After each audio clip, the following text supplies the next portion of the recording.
안녕하세요 여러분. 네, 오늘도 우리 말씀을 읽기 오신 모든 분들 환영합니다. 우리 추석 명절 잘 보내셨나요? 네, 우리 오늘부터 다시 또 우리 말씀 읽기를 또 이어서 시작을 해보도록 하겠습니다. 네, 오늘 어제는 아니고 우리가 지난번에 또 나눴던 말씀이 미가서인데 벌써 며칠 됐다고 조금 어색한 느낌이 있네요. 네, 미가서의 말씀을 나누고 그 같은 시대에 활동했던 선지자를 우리가 더 보려고 하는데요. 오늘 우리가 함께 나눌 분은 이사야라는 분입니다. 이사야. 이제 이사야 선지자는 익숙한 이름이시죠. 네, 이사야는 비교적 우리 신약시대 기자들도 그렇고 많은 복음서의 그 기자들이 이사야에 나와 있는 그 말씀을 자주 인용을 합니다. 그래서 이사야서 안에 담겨 있는 메시아에 대한 예언이라던가 하나님께서 언젠가 구원자를 보내실 것이다 라는 그 글이 있는데, 그거를 하나님께서 신약시대에 지금 성취하신 것이 아니냐, 이제 이런 관점으로 인용을 많이 하시거든요. 그래서 글을 많이 이제 예전에 그 이사야에 있던 글들을 많이 가져오기 때문에 비교적 우리가 자주 익숙하게 들어왔던 책이기는 합니다. 그런데 실제로 구조를 보거나 우리 이사야서라는 책을 한 번이라도 보신 분은 이해하실 텐데, 이 책이 여러분 만만한 책은 아니에요. 분량도 정말 많습니다. 무려 66장까지 있고요. 그리고 내용이나 구조도 굉장히 복잡해요. 그래서 목사님도 예전에 신학교 입학을 하기 위해서 시험을 볼 때 성경 시험을 다 보거든요. 성경 시험을 보면은 이사야서가 워낙 책이 방대하고 복잡하기 때문에 공부하느라 다 애를 먹는데 목사님도 굉장히 이제 고생을 했던 기억이 있습니다. 그만큼 여러분 이게 이사야서가 쉬운 책은 아니라는 건데, 그렇기 때문에 우리 성도님들께서 혼자 개인적으로 이사야서를 읽어보시겠다, 공부를 하시겠다 라고 하면은 조금 소화하시기에 부담이 되는 그런 책인 겁니다. 그래서 오늘부터 해서 우리가 4주 정도, 4주 정도를 이사야서를 조금 나누려고 하는데, 우리 이 기간에 이사야서가 어떤 책인지를 조금 잘 이해하시고 또 다음에 읽으실 때 조금 더 익숙하게 그 배우신 뒤에 읽으시면은 훨씬 도움이 되거든요. 그러니까 익숙하게 좀 정리를 잘 하시고 그리고 또 읽으시면 좋겠습니다. 그래서 우리 이사야서를 볼 때는요, 크게 두 파트로 나뉘어요. 이사야서가 제1 이사야, 제2 이사야, 이렇게 이야기하는 교단이 있고, 조금 더 이제 표현이 좀 그런데요. 조금 더 성경을 이제 딱딱한 경전으로 보지 않고 조금 더 성경에 그 기록된 저자들에 대해서 고민을 많이 하고 현대 쪽에 많이 넘어와서 신학을 하시는 분들 같은 경우는 이제 이거를 1 이사야, 2 이사야 이렇게 나누기도 하고, 또 그것을 받아들이지 않는 분들은요, 똑같이 1, 2 이사야가 아니라 하나의 이사야서인데, 근데 이제 이 두 번째 파트의 이사야는 예언서다, 예언서, 이렇게 보시는 분들이 계십니다. 그 이유가 우리 이사야라고 하는 분이 활동했던 시대는요, 언제냐면은 여기에요. 이제 우시야부터 히스기야, 므낫세까지 총 5번의 왕에 걸쳐서 활동을 하신 분인데, 이때는 아직 남유다가 멸망하기 전의 이야기거든요. 근데 이미 이 이사야서 40장부터 66장에 보면 예수님 그 예루살렘이 멸망하고 또 바벨론의 포로로 끌려간 그 이야기를 과거의 이야기처럼 기록을 합니다. 그래서 과거에 예루살렘이 불탔다, 이제 이런 느낌으로, 이런 어투로 글을 기록을 하기 때문에 이 두 번째 파트라고 부르죠. 40장부터 66장까지는 후대에 어떤 다른 이사야가 나오셔서 기록하셨고, 그 두 묶음의 이사야를 하나로 묶어서 우리가 이사야서가 남겨진 거 아니냐, 이렇게 보시는 분이 계시고요. 아니다, 이거는 그 과거에 기록을 했지만 이 이사야라고 하는 분이 예언을 적으신 거기 때문에 하나의 이사야다, 이렇게 보시는 분도 계시다는 거예요. 근데 뭐 어떤 게 맞는지는 천국에 가가지고 여쭤보면 바로 알겠죠. 어떤 게 맞는지는 별로 사실 크게 중요한 건 아니고요. 이사야서라는 책의 내용이 그렇다는 겁니다. 이제 이 두 번째 이사야는 예루살렘이 마치 불탔던 이야기가 과거의 이야기처럼 이렇게 기록을 하고 있습니다. 그래서 여러분, 이사야라는 분의 이름의 뜻을 우리가 보면 예사야후, 예사야후라고 원래 부르거든요. 이 이름이 예사야. 근데 여러분, 이게 이제 아인, 요드, 쉰, 아인, 이 알파벳인데, 이게 여러분 이사야라고 할 때 예사야 이게요. 또 다르게 읽을 수 있는 단어가 있는데 그게 뭐냐면은 예슈아입니다. 예슈아. 예슈아. 이게 우리가 알고 있는 예수님이란 이름이 예슈아예요. 예슈아. 그러니까 예슈아에 야훼를 붙여서 예사야후 이렇게 된 겁니다. 예사야후. 그러니까 예슈아는 구원, 구원자 이런 뜻인 거 아시죠? 예수님 이름이 무슨 뜻인지는 다 아시잖아요. 예슈아가 구원자란 뜻입니다. 근데 야훼는 여호와란 뜻이니까 여호와는 구원이시다 이런 뜻인 거예요. 그래서 여러분 우리 보통 보면은 이제 히브리어 유대인들 이름 끝에 야라고 붙어있는 이 야는요 다 야훼입니다. 야훼. 야훼. 그래서 엘리야후 그러면 엘리는 나의 하나님. 그래서 나의 하나님은 여호와시다 이렇게 되는 거고, 뭐 이사야, 예레미야, 오바디야, 그리고 요시야 이런 이름도 뒤에 다 여호와시다, 무엇은 여호와시다 이런 의미를 다 가지고 있는 거예요. 그래서 예사야후도 여호와는 구원이시다 이런 의미를 가지고 있습니다. 그래서 아까 말씀드린 것처럼 이 이사야가 활동했던 시기는 우시야 시대 때부터 므낫세까지 무려 5명의 왕에 걸쳐서 활동을 했던 선지자신데요. 그러니까 이제 예레미야와 거의 예레미야에 버금갈 정도로 구약 신구약을 통틀어서 가장 오랫동안 활동하신 왕입니다. 가장 오랫동안. 그래서 그 이사야라는 분이 오랫동안 활동을 하시면서 이제 남유다, 유다의 백성들에게 잘못한 것을 또 이제 적으시고 하나님의 뜻을 또 적으시고 그랬던 왕인데, 이 당시에 우시야라고 하는 왕은요, 여러분 우시야라는 분은 물론 이제 목사님이 앞에 있는 유다 왕들은 거의 설명을 안 드렸지만, 또 우시야부터는 우리가 이제 이 남유다의 거의 이막을 시작하는 그런 느낌이기 때문에 잠깐 설명을 드리면, 우시야가 여러분 그 나병이 걸리는데요. 원래 처음에는 다윗의 길로 정직하게 행했다고 해요.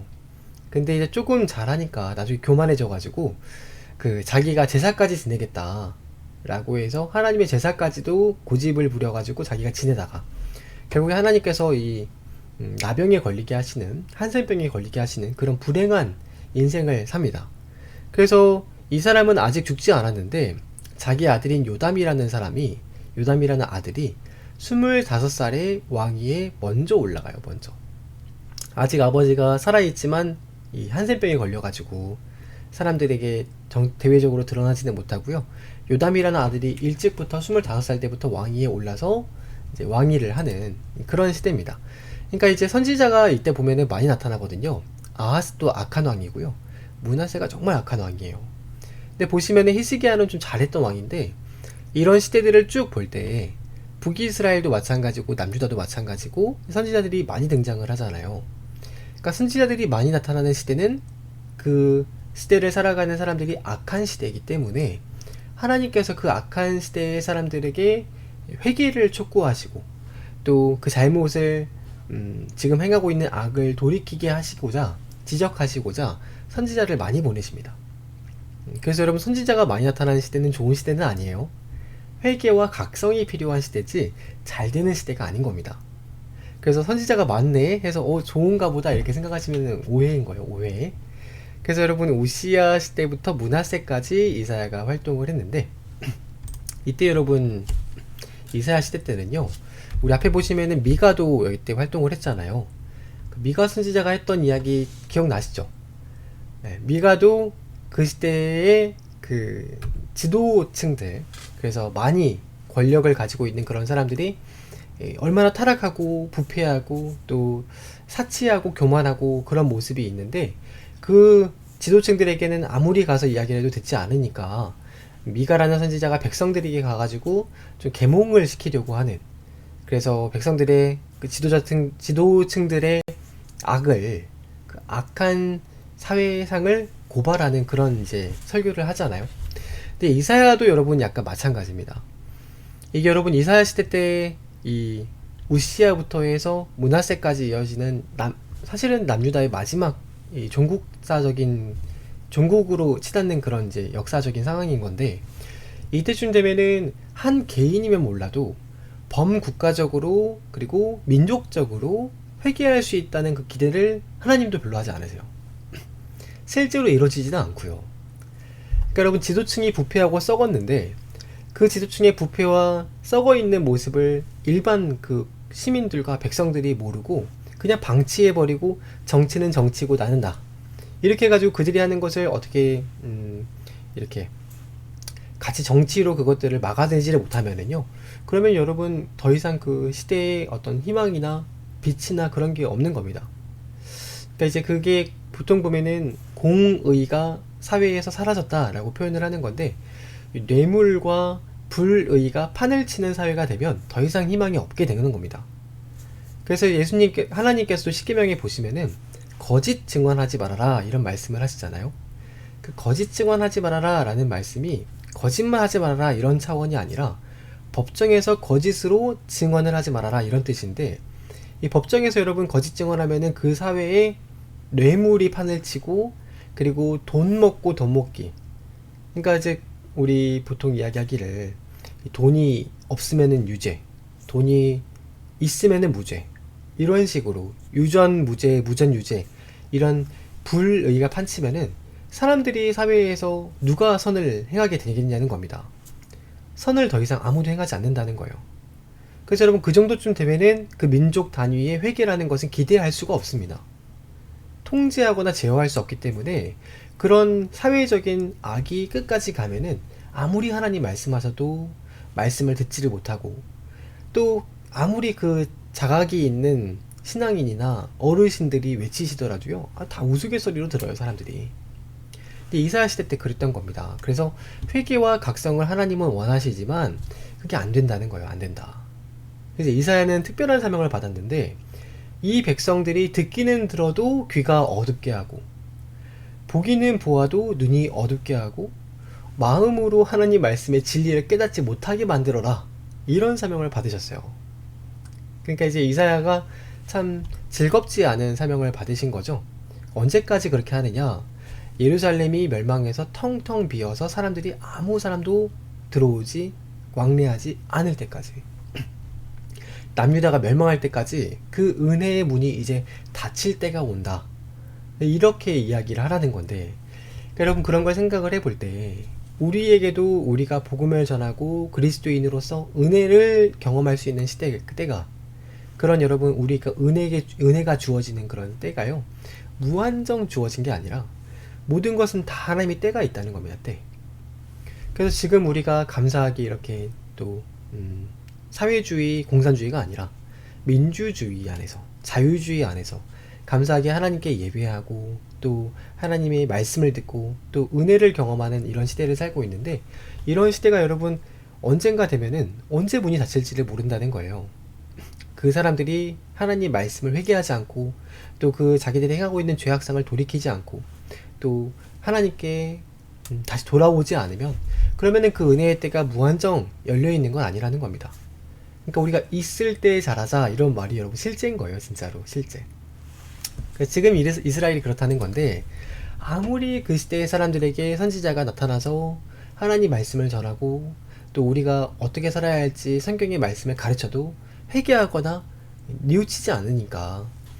그러니까 이 시대의 악을 아무리 조명을 하여도 그들이 깨닫는 마음이 없기 때문에, 이사야서라는 그 책 안에 66장에 되는 글 안에는요, 회개를 촉구하거나 그 땅의 백성들과 논쟁하는 그런 부분이 아예 없어요. 그런 모습이 거의 없습니다. 나타나질 않아요. 오히려 미가라고 하는 분은 백성들에게 가가지고 지도층들의 그 악을 고발하기라도 했잖아요. 근데 이사야서에는 별로 그런 모습이 드러나지 않습니다. 이제 그런 이야기를 내일 조금 더 이어서 해드릴 텐데, 대체 이스라엘이, 남유다가 그 당시에 어떤 시대상을 가지고 있었기 때문에, 어떤 모습이었기 때문에 하나님께서 이렇게까지 이사야에게 힘든 사명을 주셨느냐, 좀 같이 보도록 할게요. 이제 말씀 읽어보겠습니다. 우리 이사야서 1장에 보시면은요, 왕 우시야, 아까 설명을 드렸죠. 우시야부터 요담, 아하스, 히스기야 시대 때까지. 그래서 이 원래는 히스기야 그 다음 아들이 므낫세라는 왕인데요, 므낫세 왕까지 이제 이사야 선지자가 활동을 했는데, 그 므낫세가 정말 악한 왕이거든요. 이제 이사야를 톱으로 켜가지고 죽였다, 이제 이렇게 전승에 의하면 그렇습니다. 그 이사야가 나중에 하나님 말씀을 전하시다가 마지막 정말 연세가 지긋하실 때 노년에 톱으로 문하세가 켜가지고 워낙에 바른 말을 하니까 죽임을 당하는 이제 그런 순교를 하셨다고 해요. 그래서 이 히스기야 시대의 아모스의 아들 이사야가 유다와 예루살렘을 관하여 본 계시를 이야기를 하는 건데, 하늘이여 들으라, 땅이여 귀를 기울이라. 하늘아 땅아 들으라, 이렇게 말을 하는 거죠. 여호와께서 말씀하시기를 내가 자식을 양육하였는데 그들이 나를 거역하였다. 거역하였다 라는 이 단어가 우리 타락한 인간성의, 타락한 인간상의 본성입니다. 본성. 죄를 가진 인간의 본성은 늘 하나님을 거역하고 진리를 거역하고 하나님 말씀에서 멀어지고자 하는 그런 본성이 있는데, 그것을 일깨우고 회개를 촉구해서 회개하거나 그런 것이 없으면 하나님의 그 타락한 인간은 늘 하나님을 거역하고 이렇게 다른 곳으로 간다는 겁니다. 이게 오랫동안 우리가 이제 성경에서 계속 거듭해서 말하는 인간을 이해할 때 가장 기초되는 단어인 거죠. 그게 로마서에서는 이제 의인은 없나니 하나도 없다 라고 표현을 하게 된 겁니다. 그거를 이제 거역하는 백성, 이스라엘이 거역하는 백성이다. 소는 임자를 알고 나귀도 그 주인을 아는데, 이스라엘은 도무지 자신을 창조하신 자신의 아버지 되시고 출애굽으로 그들을 구원하시고 건져내신 자신의 주인을 알지 못한다. 하나님을 도무지 깨닫는 마음도 없고 듣지도 못하고 보지도 못하는. 그래서 오히려 동물은 여러분 임자를 아는데요, 주인을 아는데요, 사람이 되어가지고 자기 주인 되는 하나님도 알지 못하고 깨닫지 못한다는 겁니다. 그래서 슬프다 범죄한 나라요, 허물어진 백성이요, 행악의 종자요, 행위가 부패한 장식이다. 그들이 여호와를 버리며 이스라엘의 거룩하신 일을 경멸했다는 뜻입니다. 만홀히 여겼다는. 만홀히 여겼다는 단어는요, 경멸하고 우습게 알았다. 그러니까 거룩하신 일을 우습게 알아서 가까이 하지 않고 물러났다. 이게 예루살렘의 그 성읍의 백성들을 두고 말하는 말이에요. 그래서 그 예루살렘을 향해서 하나님은 소돔과 고모라에 대해서 비유를 하십니다. 멸망했던 그 도시처럼, 멸망했던 도시의 사람들처럼 똑같이 하고 있는 너희의 모습을 볼 때, 이 소돔의 관원들아, 고모라의 백성들아, 너희가 귀를 기울여야 할 것은 하나님의 법이 아니냐. 사람들의 말이나 시대마다 변하는 철학이나 정치 이념이나 어떤 사람들의 그런 듣기 좋은 이빨림이나 선지자들의 그런 유혹하는 말이 아니라, 정말 너희가 귀를 기울여야 할 것은 하나님의 말씀, 하나님의 법이 아니냐. 그런데 너희는 그렇게 하고 있지 않다는 거죠. 그러니까 하나님께서 하시는 말씀이, 우리가 와서 서로 대화를 한번 해보자. 대화. 우리가 서로 변론하자 라고 하시는데, 이 변론하자 라는 단어가 진지하게 대화를 해보자 이런 겁니다. 우리가 한번 같이 만나서 얼굴을 맞대고 맑은 정신으로 진지하게 대화를 한번 해보자. 너희가 행하고 있는 그 일들, 또 내가 너희에게 원했던 것들, 너희가 지금 원하는 것들, 진지하게 한번 대화를 해보자 라고 아무리 하나님은 대화를 하기 원하셔도 이 이스라엘 백성들은 바빠요. 항상 뭘 위대하게 하는 것도 없는데도 하나님 말씀을 듣자고 모이자고 하면 바쁘다는 겁니다. 이 핑계를 대고 저 핑계를 대면서 끝까지 하나님 말씀을 들어보지도 않고, 조금만 길어지면은 아우 너무 길어 지루해 하면서 가버려요 그냥. 그러니까 여러분, 하나님의 말을 같이 들으면서 그 하나님 말씀에 질문도 하고 자기 이야기도 해야, 그래야 의사소통이 되는 건데, 하나님 말씀이 통하는 건데, 여러분 듣질 않으니까 무슨 말씀이 통하냐는 거예요.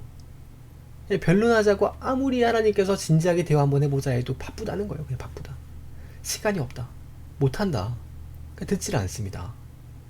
결정적으로 여러분, 이스라엘이 멸망했던 이유는요, 안 듣는다고 들을 귀가 없고 듣고자 하는 마음이 없었기 때문에 멸망한 거예요.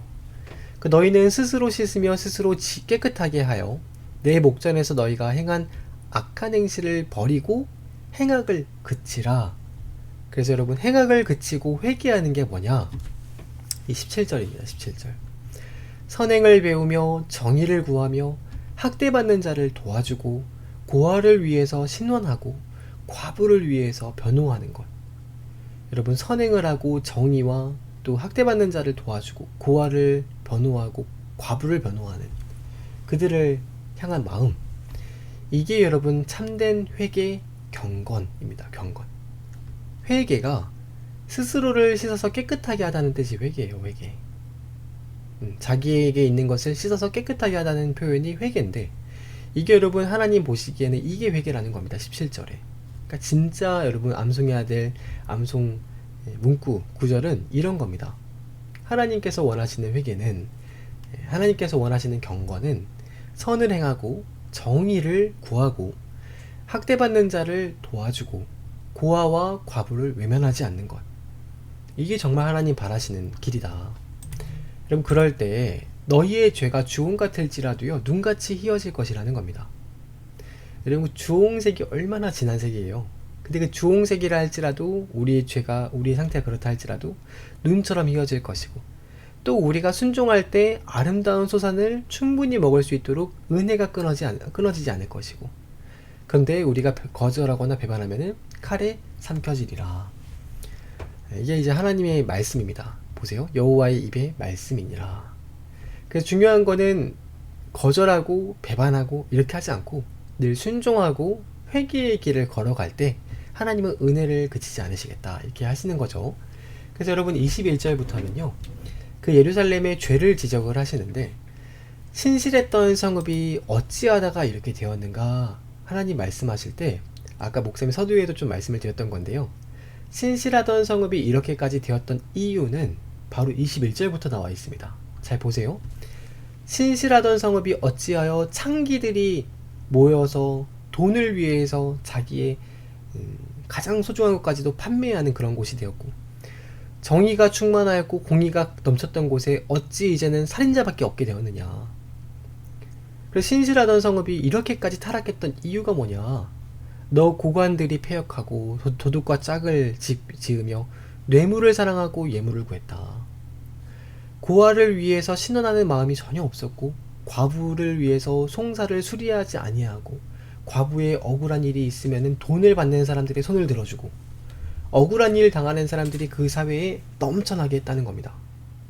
그러니까 여러분, 정치라는 것이 여러분 사회의 그런 사회의 법이라는 것이, 여러분 우리가 무한정 자유를 주면, 모든 사람이 자기가 하고 싶은 대로 다 할 수 있게 그냥 풀어주면은요, 자유를 주면 사람은 다 능력의 차이가 있고, 또 능력뿐만 아니라 가정 출신이나 배경의 다 차이와 실력의 차이가 있기 때문에요, 얼마든지 불평등이 일어날 수밖에 없습니다.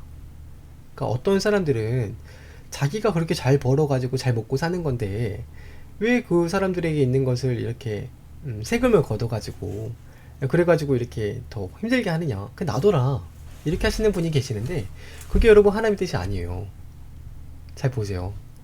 하나님의 뜻은요, 그 능력 있고 또 부유하고 또 어떻게 보면은 자신의 힘이라고도 할 수 있겠죠. 자기가 가진 배경이나 자기의 어떤 실력이나 자기가 배웠던 그런 학문적인 지식이나 다 자기 능력이라고 할 수 있겠지만, 그것으로 인해서 불평등이 심해졌을 때, 너무 극단적인 빈익빈 부익부 현상이 발생했을 때, 하나님께서는 오히려 고아를 돌아보고 과부를 송사를 수리하고 억울한 일이 없게, 돈 때문에 사람들이 자기의 주장을 잘 펴지 못하는 그런 상황이 없게 하라는 겁니다. 그 정치라는 건, 그러니까 여러분 어쩔 수 없이 우리가 살아가는 사회는 그 능력 때문에 나중에 소득의 차이가 발생할 수밖에 없는데, 그 능력이 부족한 사람들을 위해서 조금 돌아보라는 겁니다. 돌아보라. 그들도 함께 살 수 있는 그런 사회를 만들라는 겁니다. 그래서 강한 자의 횡포가 난무하지 않도록, 그래서 그게 치안을 유지하는 거잖아요. 치안을. 공권력으로 돈이 많다고 해가지고 돈이 없는 사람이 억울한 일 당하지 않도록 하는 게 치안을 유지하는 거잖아요. 그게 진짜 정치라는 거예요. 뿐만 아니라 여러분, 또 기업하는 사람들을 향해서도, 그럼 기업을 하는데 정치인들이 어떻게 법을 가지고 그 기업하는 사람들이 돈을 어떻게 뺏어 먹을까, 그런 생각하지 말라는 겁니다. 그래서 기업의 성장을 방해하도록 그렇게 막지 말라는 거예요. 성장을 방해해가면서 자기한테 돈을 좀 주면은 그거 좀 규제를 풀어주고, 그런 식으로 억울한 일 당하는 사람이 없도록 하라는 거예요. 그러니까 이 사회가 돈으로 움직이는 사회가 아니라 하나님의 말씀으로 움직여서 억울하고 비통한 일을 당하는 그런 사람이 없게 하라. 그게 하나님이 원하시는 선이다, 선. 근데 여러분, 이게 이제 미국이 잘 아시는 것처럼 이제 성경 위에 세워진 나라잖아요. 이 조지 워싱턴이 그런 말을 했다고 합니다. 성경을 모르고 하나님을 모르는 사람은 정치를 하면 안 된다. 가난한 자들을 보호하고 또 강하고 악한 자들이 횡포를 부리지 못하게, 그런 마음으로 정치를 하는 사람이 아니면 정치를 하면 안 된다. 그런 말입니다. 여러분, 존 칼빈 같은 분도 이제 이런 말을 했는데, 하나님께서는 세상을 다스리는 두 개의 손이 있는데 한 손은 정부고 한 손은 교회다. 그래서 정부를 통해서 하나님께서 그 권위를 가지고 세상을 치리하시고 통치하시는데, 그 기득권들, 돈을 가진 부유한 사람들, 힘 있는 사람들, 능력 있는 사람들이 자기들이 가지고 있는 힘을 가지고 그 힘을 횡포로 막 풀어버리면, 하고 싶은 대로 다 해버리면은, 그럴 때 교회가 일어서서 그렇게 하면 안 됩니다 라고 이야기를 해 주어야 한다는 거예요. 하나님께서 원하시는 뜻은 그렇게 정의가 흐려지는 사회가 아니라, 돈으로 통치되는 게 아니라 그 약자를 늘 생각하고 사랑과 정의와 공의가 실현될 수 있도록, 그 하나님의 뜻이 이루어질 수 있도록 하는 것이 이 사회의 하나님의 뜻입니다 라고 말을 해줘야 된다는 겁니다. 근데 이제 교회가 그렇게 해야 되는데 교회가 그렇게 하지 못하게 될 때, 그럴 때 이 교회는 소금인데 소금이 마치 잃었다, 이렇게 표현을 할 수 있는 거예요. 품위 없이 세속주의로 빠지면은요, 절대 이렇게 교회가 이 기능을 못합니다. 그래서 하나님의 뜻은 하나님의 말씀을 바르게 읽고, 왜곡해서 돈 때문에 또 권력 때문에 휘둘리지 않고, 인격적인 응답과 삶의 실천이 있어서 정말 이 사회가 하나님께서 바라시는 그 길대로 흘러갈 수 있도록 하는 것이 하나님 원하시는 뜻인데, 이제 교회도 자기 역할을 못하고 또 세상에 있는 정부도 더 이상 그들을 제어할 수 있거나 그들에게 옳은 말 할 수 있는 그런 기능을 상실하고, 그러면은 이사야 시대처럼 된다는 거죠. 그래서 여러분, 그 시대에, 이사야 시대의 죄악상을 놓고 이야기를 하면은요, 첫 번째는 우상 숭배를 했습니다. 두 번째는 남성들의 교만이 너무 커서 죄가 되었고, 세 번째는 또 여성들의 사치가 엄청 커졌는데, 여러분, 이 사치라는 것이, 그렇죠, 우리가 다른 죄는 쓰지 않더라도 탐욕을 끝없이 부풀려 가지고 자기를 위해서 무언가를 쌓아가는 것, 보시면은 여성들의 사치라고는 표현을 했지만, 그 사람들, 당시의 사람들이 자기만을 배부르게 하기 위해서 돈을 사용하는 것, 그런 거는요 전혀 유익이 되지 않는다는 겁니다. 하나님은 그런 것을 유익하지 않다. 그래서 하나님 나라를 위해서, 이웃을 위해서 헌신하고 재물을 사용하는 것은 우리가 하나님 나라의 곳간에 여러분의 재물을 쌓아두는 것이 되지만, 자기를 위해서 다 써버리는 돈들은요, 하나님 나라에 갔을 때 전혀 아무것도 쌓이는 게 없어요. 하나님이 말씀하신 겁니다. 천국에 재물을 쌓아둘 수 있는 방법은 뭐냐? 하나님 나라를 위해서, 오히려 가난하고 고아와 과부를 신원하면서 그들의 억울함을 들어주는 것을 위해서 사용하는 그런 재물들은 하나님 나라에 다 저장이 된다는 겁니다. 나만을 위해 아니라 너와 우리를 위해서 사용하는 그런 일들. 근데 그렇게 하는 헌신이 아닌 자기만을 위한 사치는 결국에 아무것도 남지 않는다. 볼까요? 진짜 그랬는지? 이사야서 이제 2장 말씀 좀 읽어보고 마칠게요. 대저 만군의 여호와의 날이 모든 교만한 자와 거만한 자와 스스로 높다 하는 자들에게 이 말이니, 그들은 결국 다 낮아질 것이다. 그렇잖아요. 낮아질 것이다 말씀하시지 않습니까? 또 레바논의 높고 높은 모든 백향목과 바산의 모든 상수리 나무와 모든 높은 산과 높이 솟아오른 언덕, 높은 망대와 견고한 성벽, 이 모든 아름다운 조각물들은 하나님께서 그들의 진노를 다 임하시면 아무것도 남지 않을 것이라는 겁니다. 그래서 우상들을 다 없애버리고, 그렇게 했던 자들은 오히려 이렇게 생긴 동굴에 들어가가지고 아이고 하나님 영광이 언제 우리에게서 피할까 라고 심판받는 날이 올 거라는 거예요.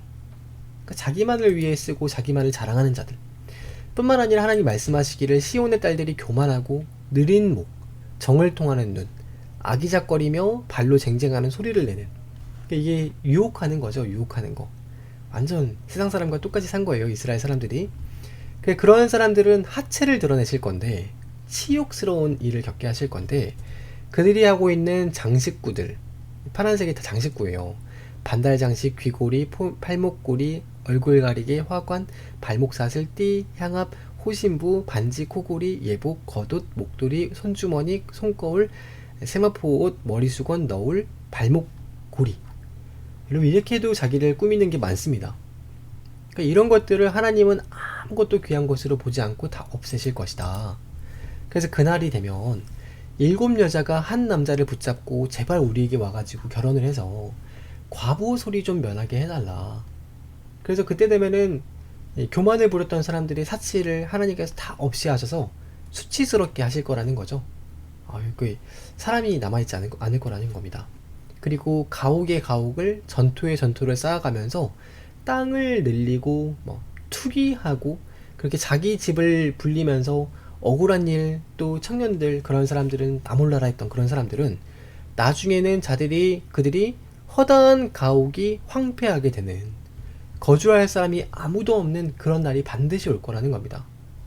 그런 분들에게는 상급이 하나도 없어요. 명심하시길 바랍니다, 여러분. 그런 분들에게는 상급이 하나도 없다는 거예요.